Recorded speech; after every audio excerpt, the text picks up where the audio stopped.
말씀은 사사기 4장 6절에서 21절까지의 말씀입니다.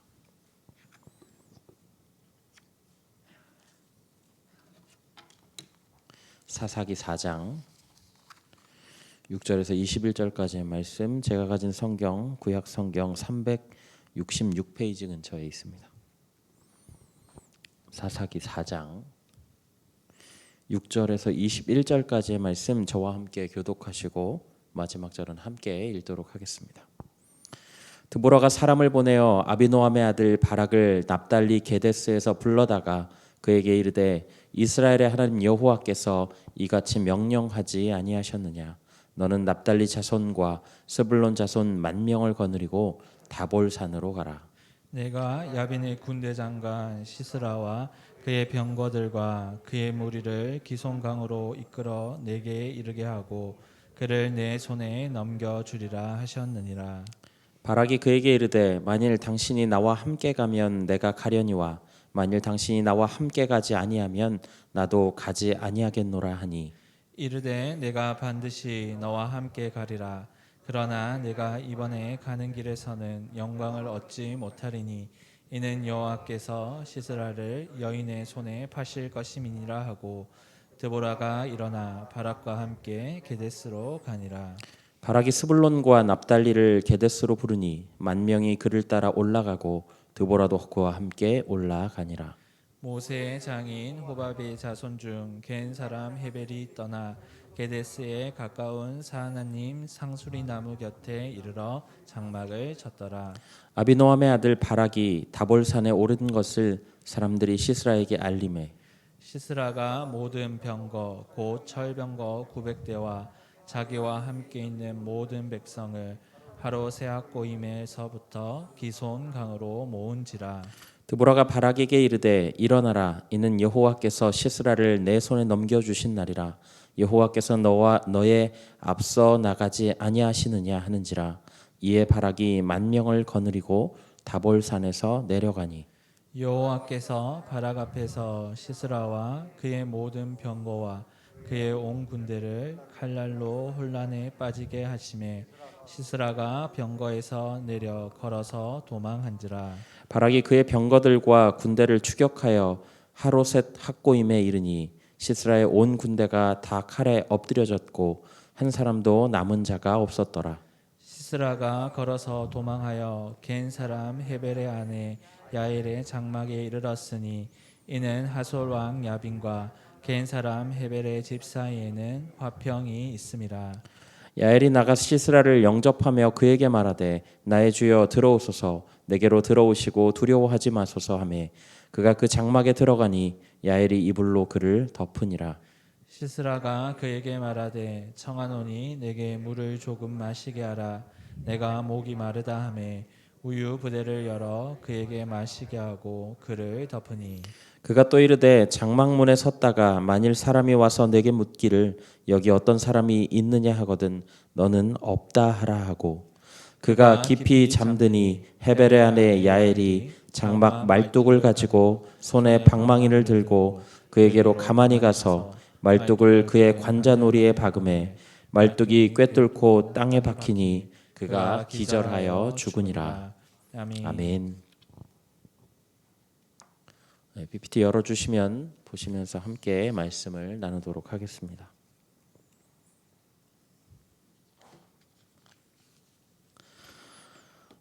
오래전에 영국에서 있었던 일입니다. 런던의 템즈 강변에 많은 사람들이 나와서 산책을 즐기고 있었는데 한쪽 귀퉁이에 한 낡은 옷차림의 노인이 다 낡아빠진 바이올린을 들고 연주를 하며 구걸하고 있었습니다. 그러나 악기도 낡았고 또 그 안에서 나오는 소리도 신통치 못했습니다. 그래서 지나가는 사람들이 별로 관심을 기울여주지를 않았고 또 거지 노인이 앞에 벗어놓은 그 모자에 동전을 던져주는 사람도 거의 없었습니다. 그런데 웬 낯선 외국인 한 명이 그 곁을 지나가다가 잠시 걸음을 멈추고 거지 노인이 열심히 연주하는 모습을 물끄러미 쳐다보았습니다. 외국인은 그에게 가까이 다가가서 이렇게 말했습니다. 할아버지 죄송하지만 지금 제 수중에 준비된 돈이 없습니다. 그러나 저도 바이올린을 조금 다룰 줄 아는데 제가 할아버지를 대신해서 잠시 몇 곡만 연주해 드리면 안 될까요? 이렇게 이야기를 하는 거예요. 그래서 이 거지 노인이 잠시 쉬기도 할 겸 해서 그 낯선 외국인에게 낡은 바이올린을 건네주었습니다. 이 외국인이 그것을 손에 쥐고 천천히 활을 당기기 시작하는데 그 낡아빠진 바이올린에서 놀랍도록 아름다운 선율이 흘러나오기 시작합니다. 그리고 그 소리를 듣고 지나가던 모든 사람들이 이 외국인이 연주하는 곡에 매료되고 말았죠. 모두가 주머니에서 돈을 꺼내어서 이 노인의 모자에 넣었습니다. 순식간에 돈이 수북하게 쌓이게 됐습니다.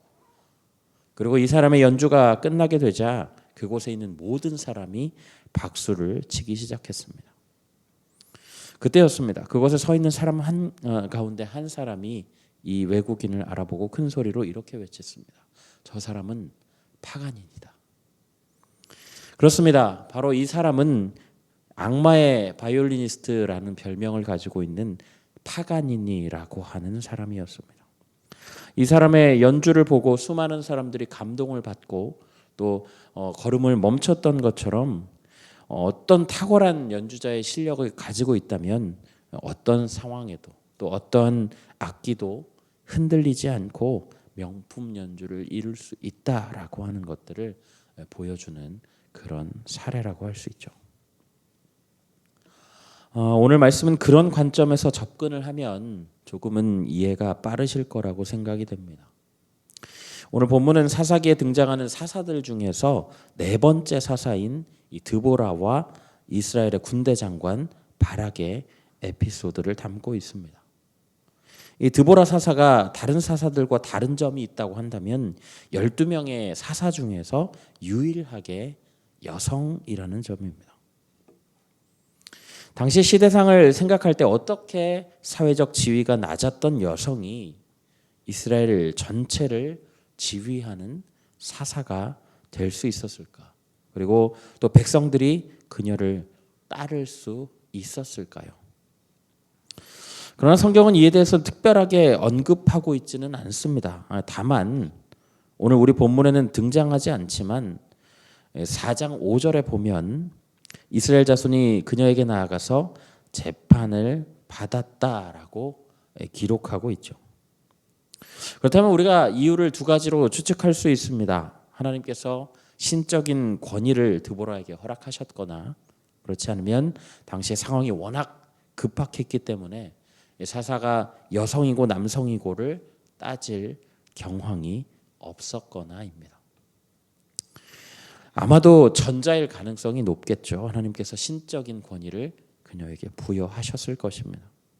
어쨌든 이스라엘 사람들은 이 드보라를 따르기 시작했고 당시에 이스라엘 사람들은 사사 3갈 이후로 여호와의 목전에 악을 행했기 때문에 이 가나안 왕 야빈으로 인해서 지배를 받고 있었습니다. 이 야빈은 지금의 탱크에 비견되는 이 철병거를 900대나 가지고 있었습니다. 당시에 땅 위를 걸어다니는 이 보병 전술이 주를 이루던 시대에 이러한 무기는 혁신적이고 파괴적인 위력을 가지고 있었죠. 이들은 무려 20년 동안이나 이스라엘 백성들을 심하게 학대했습니다. 그게 어느 정도였냐 하면 우리 본문 뒷장인 5장에 보면 이 대로가 비었고 행인들이 오솔길로 다녔다라고 기록하고 있는 것을 확인할 수 있습니다. 무슨 얘기냐면 거리에 사람이 없었다. 큰 이 대로변에 사람이 없었고 다들 샛길로 다닐 만큼 이 백성들이 공포에 질려 있었다라는 것이죠. 이러한 고통이 닥치게 되자 사사기의 패턴이 다시 나타나게 됩니다. 범죄와 징계의 과정을 거쳐서 이제 하나님 앞에 호소하는 그런 과정으로 들어가게 되는 것이죠. 이스라엘 백성들이 하나님 앞에 부르짖게 되자 하나님께서는 드보라로 하여금 이스라엘 백성들을 구원하게 하십니다. 우리 6절과 7절 말씀을 다시 한번 읽어보겠습니다. 6절부터 7절 말씀입니다. 드보라가 사람을 보내어 아비노함의 아들 바락을 납달리 게데스에서 불러다가 그에게 이르되 이스라엘의 하나님 여호와께서 이같이 명령하지 아니하셨느냐? 너는 납달리 자손과 스불론 자손 10,000명을 거느리고 다볼산으로 가라. 내가 야빈의 군대 장관 시스라와 그의 병거들과 그의 무리를 기손강으로 이끌어 내게 이르게 하고 그를 내 손에 넘겨주리라 하셨느니라. 아멘. 드보라는 하나님으로부터 이 전쟁에 대한 전술까지도 다 지도를 받았습니다. 그러니까 이 군대를 누가 이끌든 군대를 거느리고 올라가기만 한다면 그는 승리할 것이 분명했죠. 그러나 그녀가 직접 군사를 이끌고 다볼산으로 가지 않고 이 바락을 부른 것은 기본적으로 드보라의 임무가 하나님의 말씀을 대언하고 또 재판을 통해서 백성들을 다스리는 일이지 직접 군대를 끌고 나가서 싸우는 일은 아니었다라는 것입니다. 이렇게 부름을 받은 이 바락이라고 하는 사람에게 드보라는 하나님의 전략을 설명합니다. 하나님께서 야빈의 군대 장관 시스라와 또 그의 병거들과 그 무리들을 기손강으로 이끌어서 넘겨주시겠다는 거예요. 사실은 말이 되지 않는 이야기입니다. 철병거라고 하는 것이 산이나 강에서는 사용이 불가능하고 평지에서 싸울 때나 유리한 것인데 자신들의 굳이 장점인 철병거를 끌고 이 기손강까지 올라올 이유가 없다라는 것이죠. 그러나 하나님의 강권적인 역사 가운데서 이 시스라는 먼과 홀린 듯이 기손강으로 나오게 되고 또 그곳에서 패배를 맞이하게 된다라는 것입니다. 완전히 이긴 싸움이라는 것이죠. 그런데 이 바락은 이미 다 이긴 싸움에 숟가락만 얹는 것을 거부합니다. 8절 말씀인데요. 8절 말씀 우리 다 같이 읽어보겠습니다. 8절입니다. 바락이 그에게 이르되 만일 당신이 나와 함께 가면 내가 가려니와 만일 당신이 나와 함께 가지 아니하면 나도 가지 아니하겠노라 하니. 아무리 하나님의 약속이 있었다고 해도 이 바락은 그 말을 고지고대로 믿지 못했던 것 같습니다. 어쨌든 간에 드보라가 모두 인정하는 그런 권위를 가진 사사인 것은 분명한 것 같고, 그리고 따라서 그녀가 함께 간다고 한다면 하나님의 함께 하심을 보장받을 수 있을 거라고 하는 얄팍한 생각을 했던 것 같습니다. 그러나 이 수는 악수가 되었습니다. 우리 9절 말씀을 함께 보실 텐데요. 제가 한번 읽어드리겠습니다. 9절입니다. 이르되 내가 반드시 너와 함께 가리라. 그러나 내가 이번에 가는 길에서는 영광을 얻지 못하리니 이는 여호와께서 시스라를 여인의 손에 파실 것임이니라 하고 드보라가 일어나 바락과 함께 게데스로 가니라. 드보라는 바락에게 함께 갈 것을 약속하죠. 그러나 바락은 이 전쟁에서 용감히 싸워 승리하더라도 그 영광을 누릴 수 없게 된다라고 경고하고 있습니다. 하나님의 약속을 온전히 믿지 못한 반쪽짜리 승리였기 때문이죠. 그리고 그 영광은 한 여인에게 돌아가게 될 것이다라고 또 말합니다. 어찌되었든 바락과 드보라는 이제 전쟁에 나섭니다. 정말로 하나님의 약속하신 대로 시스라는 바보처럼 자신들의 장점을 모두 버리고 강가에 나섰습니다. 그리고 하나님의 칼로 치심을 받아서 모두 병거를 버리고 도망쳤으며 바락의 공격을 받아서 이 시스라 한 사람만 빼고는 전멸을 면치 못하게 되는 것이죠. 17절 말씀입니다. 우리 17절 말씀 함께 읽어보실까요? 17절입니다. 시스라가 걸어서 도망하여 겐 사람 헤벨의 아내 야엘의 장막에 이르렀으니 이는 하솔 왕 야빈과 겐 사람 헤벨의 집 사이에는 화평이 있음이라. 아멘. 시스라는 홀로 도망칩니다. 그래서 간 곳이 이 겐 사람 헤벨의 영역이었어요. 그런데 그가 향한 곳은 이 실제 동맹 관계에 있는 헤벨의 장막이 아니라 헤벨의 아내인 야엘의 장막입니다.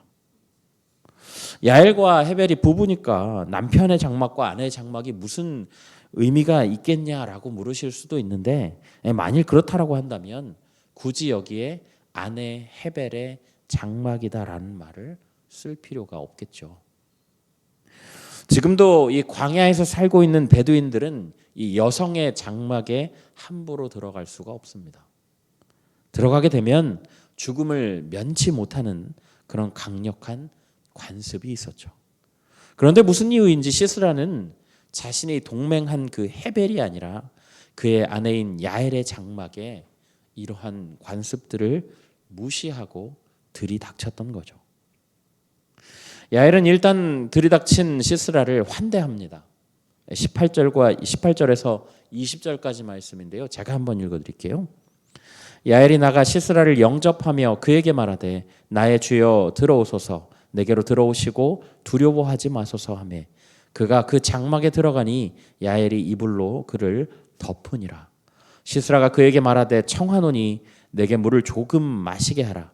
내가 목이 마르다 하매 우유 부대를 열어 그에게 마시게 하고 그를 덮으니 그가 또 이르되 장막문에 섰다가 만일 사람이 와서 내게 묻기를 여기 어떤 사람이 있느냐 하거든 너는 없다 하라 하고. 야엘은 시스라를 안심시키면서 영접합니다. 이불을 덮어주고 우유 부대를 열어서 마시게 하죠. 지금도 그렇지만 당시에 이 물이 풍족하지 않은 광야 지방에서 소나 양의 젖을 짠 우유는 굉장히 귀한 음식이었습니다. 시스라는 그런 대접을 받으니까 이제 긴장감이 풀리고 이 야엘을 신뢰하게 되었던 것 같아요. 그래서 야엘에게 자신이 잠깐 쉴 동안 이 밖에 나가서 망을 보라고 하고 누가 자신을 찾거든 없다고 말하라고 합니다. 그리고 깊이 잠에 들게 되죠. 21절 말씀입니다. 우리 21절 말씀 함께 읽어보실까요?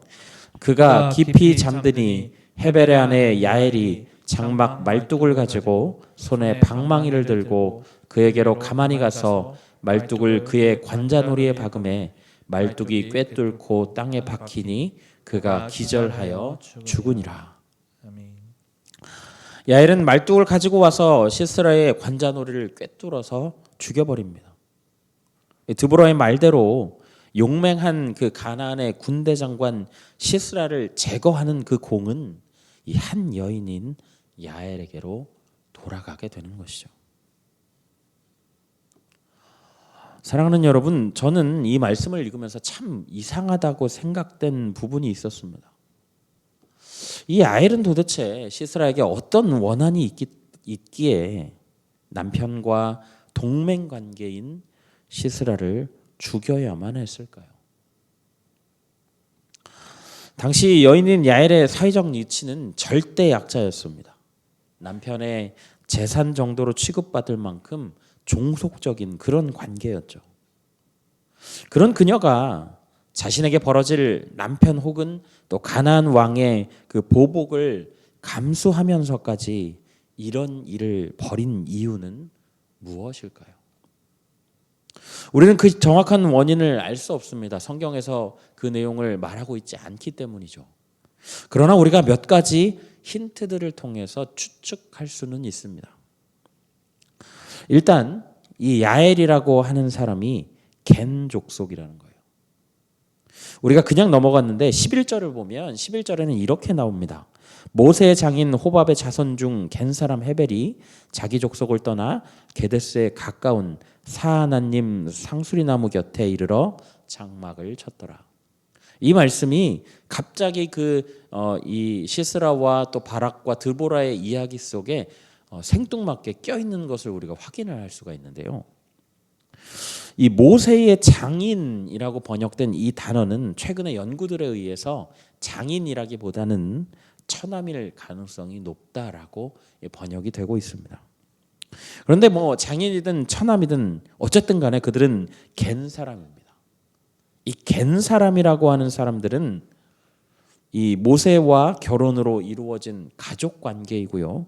그리고 이스라엘 백성들이 출애굽할 때에 함께 나온 그 중다한 잡족들 중에 하나입니다.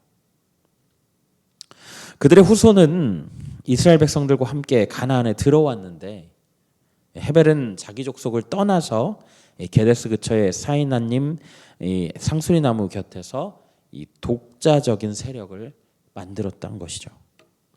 그리고 가나안의 군대 장관 시스라와 동맹 관계를 맺었던 것입니다. 우리가 추측할 수 있는 것은 이 헤벨의 아내인 야엘은 남편 헤벨이 이스라엘과 함께하는 그 겐족 속의 여경을 떠난 것과 또 이 야빈 가나안 땅의 왕인 야빈과 동맹 관계를 맺은 것도 못마땅했을 가능성이 있습니다. 비록 이방 민족이지만 이 고락을 함께하면서 약속의 땅에 거주를 허락받은 그 복된 자리를 걷어차고 그리고 이 가나안의 시스라와 또 야빈과 같은 악한 무리와 손을 잡았다는 것이죠.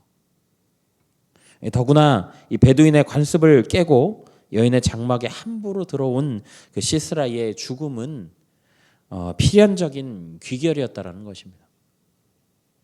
계속해서 말씀드리지만 이 사회적 약자인 이 여인의 위치에서 남편의 눈치도 보지 않고 이런 담대한 결정을 하게 된 것에는 하나님의 주도적인 역사하심과 야엘의 하나님에 대한 열심이 있었다라는 것이죠.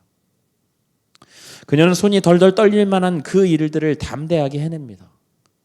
누군가를 죽인다라는 것, 악인이지만 끔찍하게 피가 튀고 또 후일을 걱정해야 한다는 그런 것들을 다 뛰어넘었다라는 것이죠. 그리고 이 놀라운 일들이 이루어진 결과 하나님은 하나님의 사사 드보라도 하나님의 군대를 거느린 군대 장관 바락도 아닌 한 남자의 아내인 야엘에게 모든 공과 영광이 돌아가게 됩니다. 사랑하는 성도 여러분, 다소 장황하고 긴 이야기를 여러분들께 드렸습니다마는 오늘 말씀에서 중요한 부분이 있습니다. 이 스토리의 시작을 연 것은 사사 드보라였죠. 그리고 이 스토리를 닫는 사람은 헤벨의 아내인 야엘입니다. 여러분, 이 두 사람의 공통점이 무엇인가요? 바로 여성이었다는 거예요. 거듭 말씀드리지만 당시 시대에서 여성은 늘 약자였습니다. 머릿수에도 포함이 안 될 만큼 존재감이 미미했죠. 사사기 다른 곳에서 등장하는 여성들을 보면 이 뒤에 말씀에 등장하는 레위인의 처처럼 이 집단 강간을 당하고 죽임을 당하는 그런 상태로 토막이 나서 이스라엘 전역에 보내질 정도로 이 인권이라고 하는 단어를 찾아보기 힘든 그런 위치에 있었다라는 것을 우리가 확인할 수 있습니다. 그러나 그런 여성 중 한 명은 백성을 다스리는 사사로, 그리고 한 명은 전쟁을 끝내는 영웅이 되었다라는 거죠. 지금 저는 남녀에 대한 이야기를 하고 있는 것이 아니에요. 그게 누구든 남성이 되었든 여성이 되었든 사회에서 약자로 인식된 자들을 사용하는 그 하나님의 방식에 대해서 말하고 있는 것입니다. 사사기 시대는 대혼란의 시대입니다. 모두가 자기의 소견에 옳은 대로 행해서 하나님의 백성이 끊임없이 지속적으로 죄를 범하게 되고 이방인들에게 압제를 당하는 끔찍한 세월들을 보냈던 때입니다. 하나님의 구원의 일을 할 자, 민족을 구원하고 전쟁을 끝낼 자들이 참으로 없었던 그런 시대였다라는 거죠. 그러나 그런 시대에 그런 사람들 가운데서 하나님께서는 도저히 사용되지 않을 것 같은 자들을 사용하십니다. 비단 드보라와 야엘뿐만이 아니죠. 에웃은 오른손이 불구였고 삼갈은 소모는 사람이었습니다. 기드온은 소심한 겁쟁이였고 입다는 이교도 풍습인 인신공양 신봉자였으며 삼손은 호색한이었죠. 조금 더 확대해 보면 예수님의 제자들도 그렇지 않습니까? 교육을 제대로 받지 못한 어부 출신도 있고 온 국민의 지탄을 받던 세리들도 있고 오늘날로 치면 탈레반이나 알카에다 같은 그런 과격한 혁명주의자도 있고 돈꾀를 맞고 자기 익속을 챙기는 것도 모자라서 아예 예수님을 팔아버리는 사람까지 온전한 사람을 찾아보는 것이 더 빠를 정도입니다.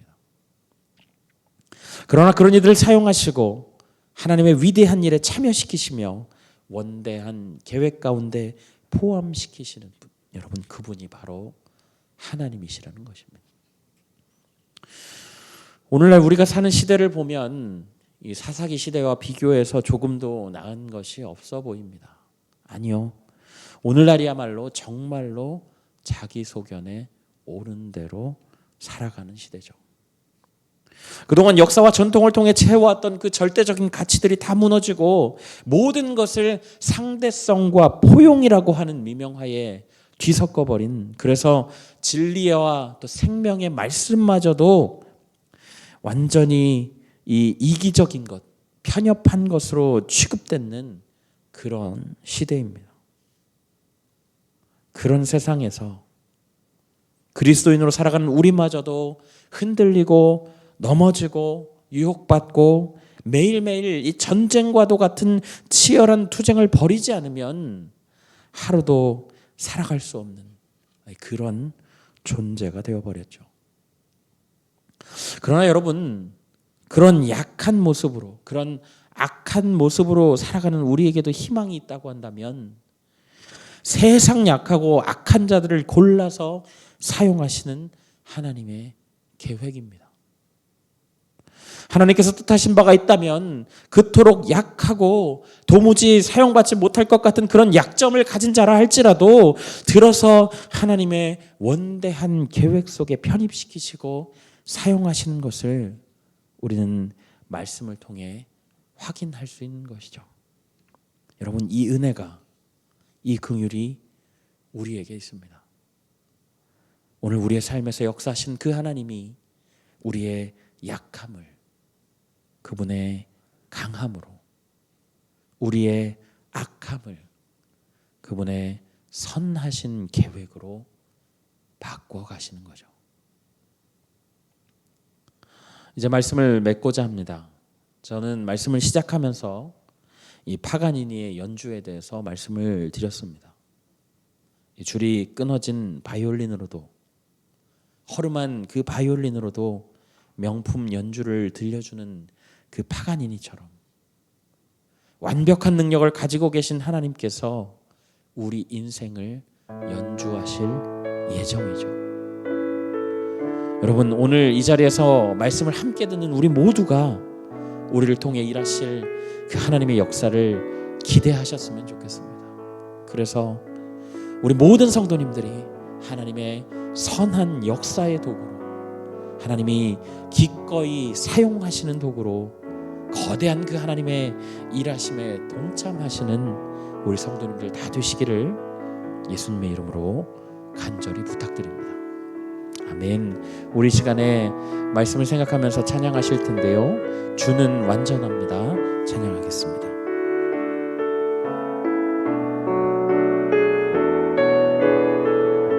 주여, 우린 연약합니다. 주여, 우린 연약합니다. 우린 오늘을 힘겨워합니다. 주 뜻 이루며 살기엔 부족합니다. 우린 연약합니다. 주여, 우린 넘어집니다. 주여, 우린 넘어집니다. 오늘 하루 또 실수합니다. 주의 긍휼을 구하는 죄인입니다. 우린 주만 바라봅니다. 한없는 주님의 은혜, 한없는 주님의 은혜, 땅 위에 넘칩니다. 가릴 수 없는 주의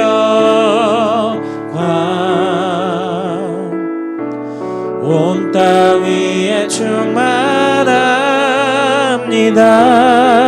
주님만 이 길이 오니 우린 그 길 따라갑니다. 그날에 우릴 이루신 주는 완전합니다.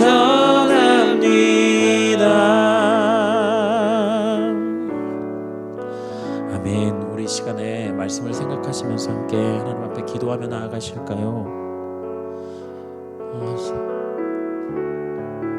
야엘의 모습을 보며 드보라의 모습을 보며 사회적인 가장 약자의 모습을 보시고 그럼에도 불구하고 그들을 사용하시는 하나님의 모습을 우리가 말씀을 통해 확인하게 됩니다. 우리 또한 그렇지 않습니까? 우리의 삶이 하나님 앞에 거룩하면 얼마나 거룩하고 하나님 앞에 선하게 살면 얼마나 선하게 살겠습니까? 우리는 죄인일 뿐입니다. 이 시간에 우리 이런 기도 제목 가지고 함께 기도하며 나아가실까요? 사회적 약자였던 드보라와 야엘을 들어서 하나님의 위대하신 일을 이루신 그 하나님을 찬양합니다. 하나님, 우리의 삶도 그와 같이 사용되는 자들 될 수 있도록 인도하여 주옵소서. 함께 기도하시고 또 악한 세대 가운데서 휩쓸려도 우리의 약함을 강함으로 바꿔주실 그 하나님을 기대하며 우리가 믿음의 선한 싸움을 계속해서 싸워가고 이뤄가게 하여 주시옵소서. 우리 시간에 말씀을 생각하며 하나님 앞에 기도하며 나아가겠습니다. 사랑해 주님, 감사합니다. 주님, 오늘도 우리에게 말씀을 허락하여 주셔서 주님, 드보라와 야엘과 같은 주님 사회적 약자들을 사용하시는 하나님의 모습을 보게 됩니다. 하나님, 우리의 삶이 거룩하면 얼마나 거룩하고 주님, 우리의 삶이 선하면 얼마나 선합니다. 하나님, 우리가 죄인일 수밖에 없는 그 고백들을 하나님 앞에 드립니다.